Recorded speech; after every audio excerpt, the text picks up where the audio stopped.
চুয়াডাঙ্গা বাগানপাড়া নিবাসী সিন্ধুর বাড়ির সরকারের কন্যা মুজাফর তাসনিম তামান্না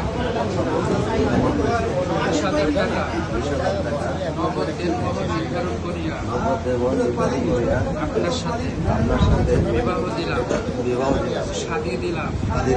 আপনি কি কবুল করলেন? আপনি বলেন আলহামদুলিল্লাহ, আমি কবুল করলেন। আলহামদুলিল্লাহ কবুল করলেন। আরেকবার চুয়াডাঙ্গা বাগানপাড়া নিবাসী সরকারের কন্যা মুজাফর তাসনিম তামান্নাকে আপনার সাথে 20,000 টাকা দেনমোহর নির্ধারণ করিয়া সাক্ষীদের উপস্থিতিতে বিবাহ দিলাম, শাদী দিলাম। আপনি কি কবুল করলেন? বলেন আলহামদুলিল্লাহ আমি কবুল করলাম। চুয়াডাঙ্গা বাগানপাড়া নিবাসী মোহাম্মদ সিম্বল বাড়ির সরকারের কন্যা মুজাফর তাসনিম তামান্নাকে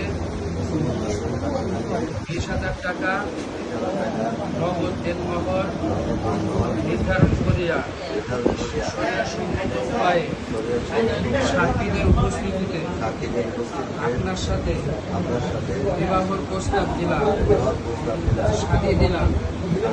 আপনি কি কবুল করলেন? বলেন আলহামদুলিল্লাহ আমি কবুল করলাম।